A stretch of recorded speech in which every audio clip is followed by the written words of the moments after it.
মৰমৰ বন্ধু-বান্ধৱীসকল তোমালোক সকলোকে আমাৰ এই চেনেলটোলৈ পুনৰবাৰ স্বাগতম জনাইছো। আজিৰ এই ভিডিঅ'টোত গাহৰি পালন কৰা সকলে বিজনেছ প্লান কেনেদৰে বনাব বহুতে কমেন্ট কৰি সুধি আছিলে। আমি চেষ্টা কৰিছো অলপমান বুজাই দিবলৈ। ইয়াত লিখা আছে name of the entrepreneur SHG member. গতিকে ইয়াতে সেই আবেদনকাৰীজনৰ নামটো ইয়াতে লিখিব লাগিব। তাৰ পিছত আছে SHG MIS কোড, যেটো MIS কোড থাকে আপোনালোকৰ সেই MIS কোডটো ইয়াতে ধুনীয়াকৈ সম্পূৰ্ণকৈ চাই লিখিব লাগিব। তাৰ পিছত আছে কাৰেন্ট ইকোনমিক এক্টিভিটি, বৰ্তমান সেই মহিলাগৰাকীয়ে কিবা বিজনেছৰ লগত জড়িত নেকি বা কিবা কাম কৰি আছে নেকি, যদিহে আছে ইয়াত লিখিব লাগিব। যদি সৰু সুৰা বিজনেছ আছে ইয়াতে স্মল বিজনেছ লিখিব লাগিব। আৰু যদি হাউস ওয়াইফ হয় অৰ্থাৎ গৃহিণী হয় তেতিয়া হলে HOUSEWIFE হাউস ওয়াইফ বুলি লিখিব লাগিব। নেক্সট আছে কাৰেন্ট ইনকাম ৰুপিস পাৰ এনাম, সেই আবেদনকাৰীজন বা মহিলাগৰাকীৰ বছৰীয়া আয় কিমান, ইনকাম কিমান ইয়াতে শ্ব' কৰিব। আৰু মনত ৰাখিব 10,000 পৰা 25,000 ভিতৰত লিখিব, বহুত বেছি ইয়াতে ইনকাম শ্ব' নকৰিব। তাৰ পিছত আছে name of da business which is being plan to start expand, সেই বিজনেছটোৰ নাম লিখিব দিছে যিটো সেই মহিলাগৰাকী বা আবেদনকাৰীগৰাকীয়ে কৰিব বিচাৰে। গতিকে ইয়াত লিখিলো গাহৰি পালন PIGGERY। এইটো নতুনকৈ ষ্টাৰ্ট কৰিব বিচাৰে নে আগতে পুহি আছিলে এতিয়া আৰু বেছিকৈ পুহিব বিচাৰে মানে। গতিকে আমি ইয়াত শ্ব' কৰিছো এক্সপান্ড, মানে আগতে পুহি থকাটো আমি ইয়াতে দেখুৱালো। ঠিক আছে, যদি নতুনকৈ ষ্টাৰ্ট কৰিব বিচাৰে ইয়াত ষ্টাৰ্টত টিক মাৰ্ক দিব লাগিব। তাৰ পিছত আছে টাইপ অফ বিজনেছ, ইয়াত আছে প্ৰডাকশ্যন, সাৰ্ভিস এণ্ড ট্ৰেডিং। গতিকে টাইপ অফ বিজনেছ হ'ব গাহৰি পালনটো হ'ব, প্ৰডাকশ্যনে হ'ব, ইয়াতে টিক মাৰ্ক দিব। নেক্সট আছে ইনভেষ্টমেণ্ট প্লান,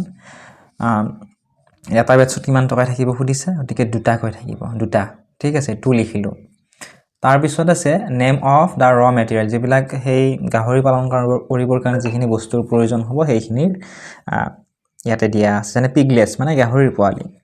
গাহৰি পোৱালি ধৰক এটাত 4,000 টকাকৈ, দুটা যিহেতু আমি প্ৰথমতে পুহিব বিচাৰো 4,000 পূৰণ 2 8,000 টকা পোৱালিত গ'ল। বা ইয়াতে 3,000 টকাও লিখিব, 3,000 পূৰণ 2 6,000 হ'ব, 5,000 কৈ লিখিলে 5,000 পূৰণ 2 10,000 টকা হ'ব। ঠিক আছে, এইটো আপোনালোকে নিজে অনুমান কৰি দিব, কাৰণ কিছুমান ঠাইত পোৱালিৰ দাম কম বেছি থাকে। ঠিক আছে, নেক্সট আছে হোমমেড ফিড, ঘৰত তৈয়াৰ কৰা খাদ্য।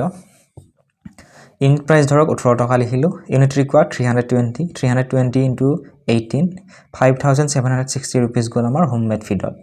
মেডিচিন মেডিচিনত ইউনিট প্ৰাইচ ধৰিলো 300, ইউনিট ৰিকোয়াৰ্ড 2 600 টকা আমি মেডিচিনত লিখিলো।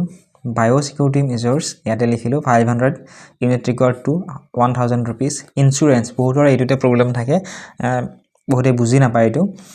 ইনস্যুৰেন্স, এতিয়া ইনস্যুৰেন্সটো কৰিলে কি হয়, যেতিয়া গাহৰি বিভিন্ন ধৰণৰ বেমাৰ আজাৰ হয়, কেতিয়াবা সকলো গাহৰি মৰি যায়, মৰি গ'লে যদি সেই ইনস্যুৰেন্স কৰাই থাকে তেতিয়া চৰকাৰে আকৌ কিছু পৰিমাণে টকা সেই গাহৰি পালকজনক দিয়ে। গতিকে সেইটো ইনস্যুৰেন্স। গতিকে 600, ইউনিট ৰিকোয়াৰ্ড 2, গতিকে 1200 লিখিলো আমি ইনস্যুৰেন্সত। এতিয়া টোটেল কষ্ট আমি কেনেকৈ উলিয়াম, টোটেল ইনভেষ্টমেণ্ট কিমান হ'ল কেনেকৈ উলিয়াম, এই যিখিনি পোৱালিত, খাদ্যত, মেডিচিনত, দানাত এইখিনি যিখিনি খৰচ হ'ল এইখিনি আমি যোগ কৰিম। যেনে 8,000 যোগ 5,760 যোগ 600 যোগ 1,000 যোগ 1,200, এইখিনি যোগ কৰিলে আমি পালো 16,560 টকা। নেক্সট আছে fund detail, fund from MMUA, মুখ্যমন্ত্ৰী মহিলা উদ্যমিতা আঁচনিৰ পৰা কিমান পাম আমি 10,000 পাম।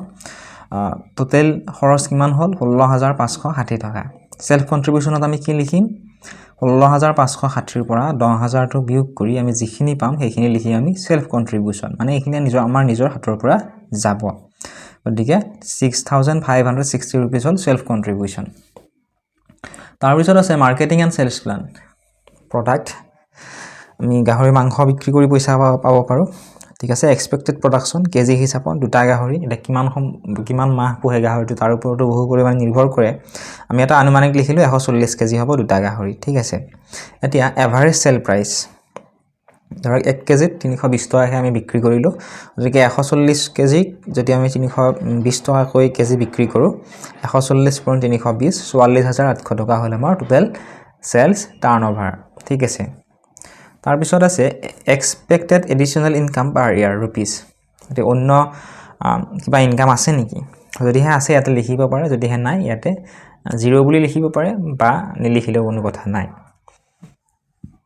নেক্সট আছে submitted by signature of the SHG member ইয়াতে হে আবেদনকাৰী গৰাকীৰ নামটো ইয়াতে লিখিব লাগিব তাৰ পিছত আৰু বেলেগ একো লিখিব নালাগে ইয়াতে যিখিনি আছে verified by signature of block coordinator ইয়াত ব্লক কোঅৰ্ডিনেটৰ ভেৰিফাই কৰিব তলত তেওঁৰ নামটো থাকিব আৰু ইয়াতে এপ্ৰুভড হল নে ৰিজেক্ট হল যদি ৰিজেক্ট হল কিহৰ কাৰণে ৰিজেক্ট হল ইয়াতে তেওঁলোকে লিখি দিব মনত ৰাখিব যদি ৰিজেক্টেড হয় আপোনালোকে পইচা নাপাব পাৰে গতিকে এপ্ৰুভড হ'বই লাগিব এপ্ৰুভড হ'বৰ কাৰণে এইখিনি ভালদৰে লিখিব লাগিব ঠিক আছে এইখিনি লিখোতে ভুল নকৰিব আশা কৰিছো ভিডিওটো চাই আপোনালোক অলপমান হলেও উপকৃত হল যদি ভাল পাইছে বা উপকৃত হৈছে ভিডিওটো লাইক কৰি দিয়াৰ লগতে চেনেলটো সাবস্ক্ৰাইব কৰি দিবলৈ নাপাহৰিব